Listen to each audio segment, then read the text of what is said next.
529장 찬송하겠습니다. 529장입니다.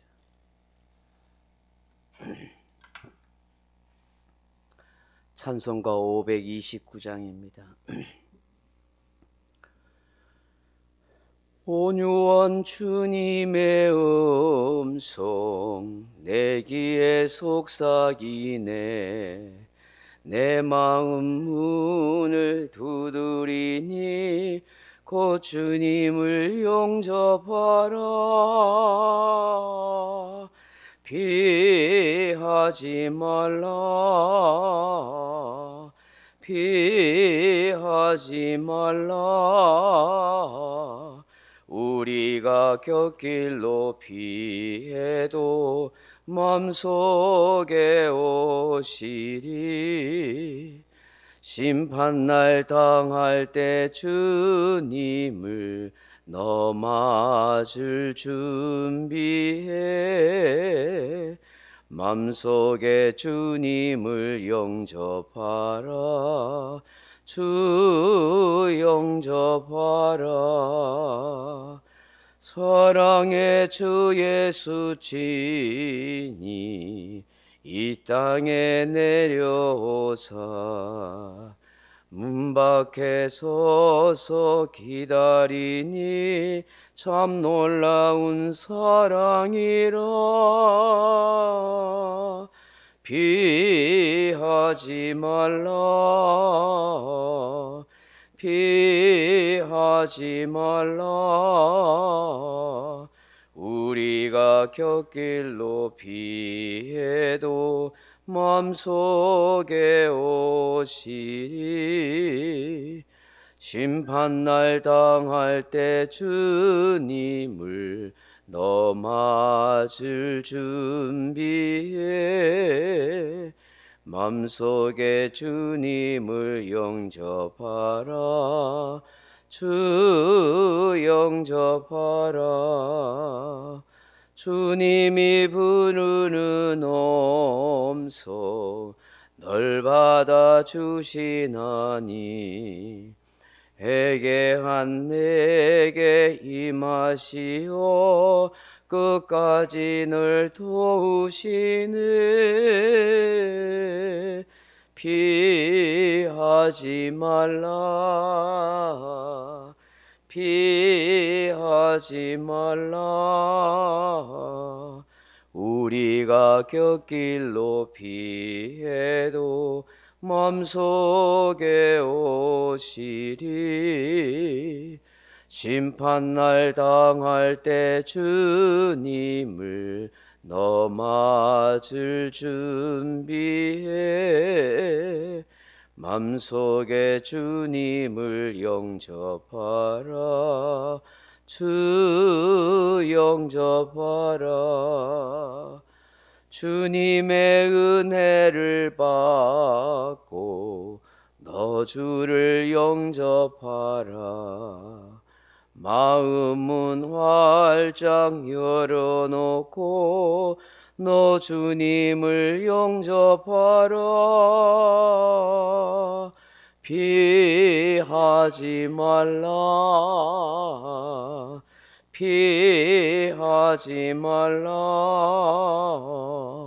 우리가 곁길로 피해도 맘속에 오시리. 심판날 당할 때 주님을 너 맞을 준비해. 맘속에 주님을 영접하라. 주 영접하라. 아멘. 하나님 말씀 로마서 1장 18절로 19절 말씀 같이 읽겠습니다.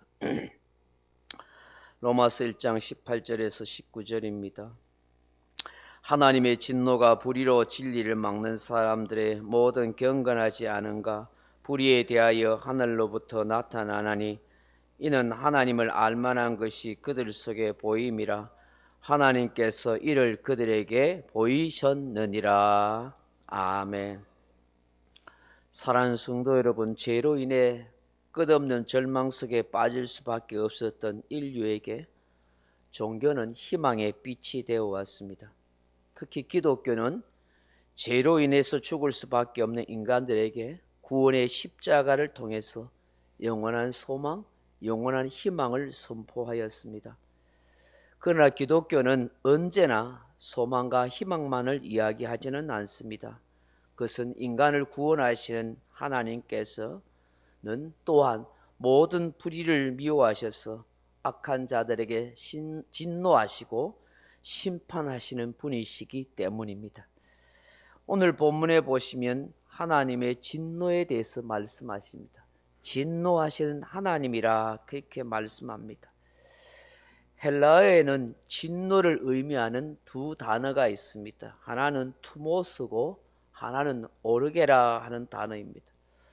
투모스라는 진노는 아주 격렬하게 폭발하는 분노를 의미하는 것이며, 오르게라 하는 분노는 오랫동안 기다리고 또 기다리다가 마침내 굳어버린 분노를 의미합니다.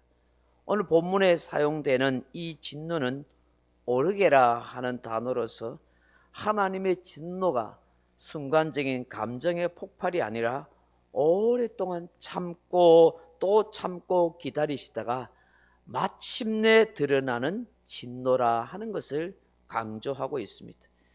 악한 인간을 물로 심판하시려는 하나님께서는 노아를 통해서 경고하시고 120년 동안 참으셨습니다. 이스라엘의 패역을 보시고 끝없는 사랑으로 참으시고 또 참으시고 기다리셨습니다. 수많은 선지자들 통해서 회개하고 돌아오라고 촉구하셨습니다.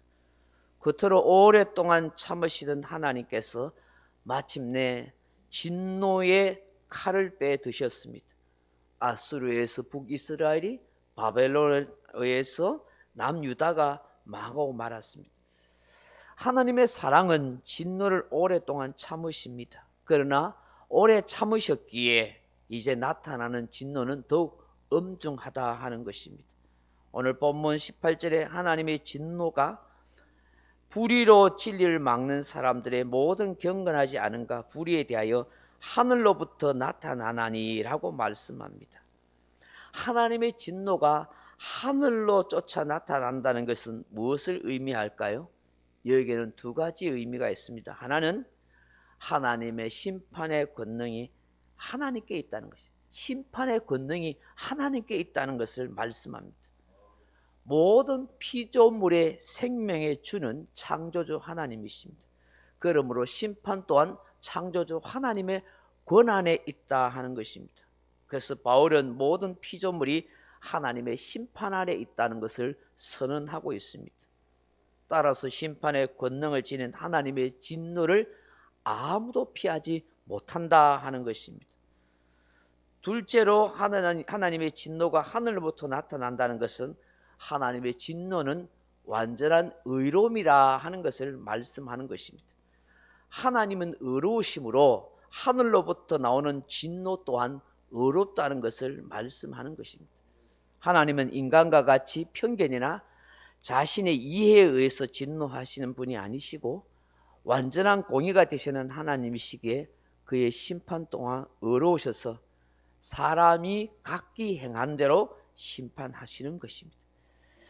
바울은 하나님의 진노가 제일 먼저 불의로 진리를 막는 사람들에게 나타난다 그렇게 말씀하고 있습니다. 여기에 진리가 무엇입니까? 어제 새벽에 봤다시피 바로 예수 그리스도이십니다. 그러므로 누구든지 예수 그리스도가 하나님 되심을 믿지 않는 것, 예수 그리스도가 우리 죄를 위해서 십자가에 죽으시고 부활하셔서 구원을 베푸셨다고 믿지 않고 부인하는 자, 이 사람들이 곧 진리이신 예수 그리스도를 믿지 않고 막는 자이므로 하나님의 진노가 그에게 임하는 것입니다. 예수 그리스도를 믿지 않는 사람에게 하나님의 진노가 임하는 것입니다. 그래서 이단에 빠진 자들이 하나님의 심판이 더 무섭게 임한다 하는 것을 알게 되는 것입니다. 또한 하나님의 진노가 경건치 않은 자에게 내리십니다. 세례 요한은 세례를 받기 위해 온 바리새인과 사두개인들에게 형식적 신앙으로 하나님의 진노를 피하려 한다고 책망하였습니다. 겉으로는 하나님을 믿는 것처럼 보였으나 실상은 그들 마음속에 온갖 교만과 거짓과 위선으로 가득 차 있고 자신의 의를 내세우면서 사회적 존경을 탐하는 불경건한 자들이라고 그렇게 책망했습니다.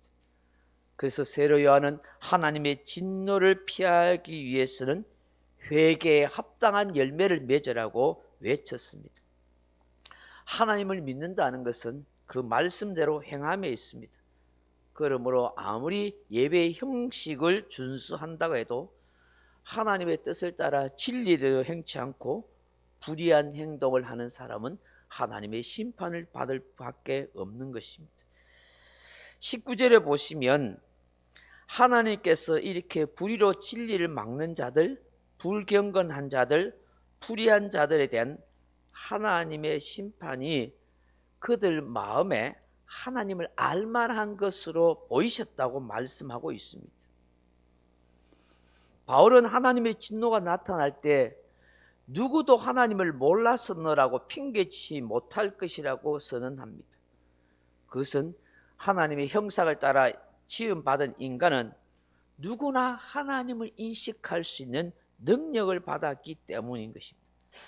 단지 인간이 죄로 말미암아 스스로 영적인 눈이 어두워져서 하나님을 제대로 알지 못하는 것뿐이지 결코 핑계치 못할 것이라 그렇게 말씀합니다. 19절에 다시 보십시오. 이는 하나님을 알만한 것이 그들 속에 보임이라 하나님께서 이를 그들에게 보이셨느니라고 말씀합니다. 사랑하는 성도 여러분, 세상 마지막 때에 불의로 진리를 막는 자들, 경건치 않은 자들, 불의한 자들에 대한 하나님의 심판이 분명하게 전개될 것입니다. 그렇기 때문에 우리는 이 마지막 때를 어떻게 살아가야 하겠습니까? 베드로후서 3장 10절 이하에 보면 주의 날이 도둑같이 오리니 그날에는 하늘이 큰 소리로 떠나가고 물질이 뜨거운 불에 풀어지고 땅과 그 중에 있는 모든 일이 드러나리로다. 이 모든 것이 이렇게 풀어지리니 너희가 어떠한 사람이 되어야 마땅하냐? 거룩한 행실과 경건함으로 하나님의 날이 임하기를 바라보고 간절히 사모하라. 히브리서 12장 28절에 그러므로 우리가 흔들리지 않는 나라를 받았은즉 은혜를 받자.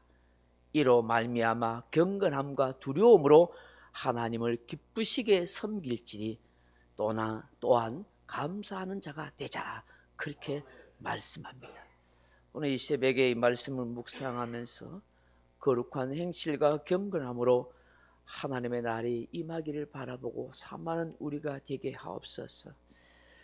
은혜를 받았으니 경건과 두려움으로 하나님을 기쁘시게 섬기는 인생이 되게 하옵소서.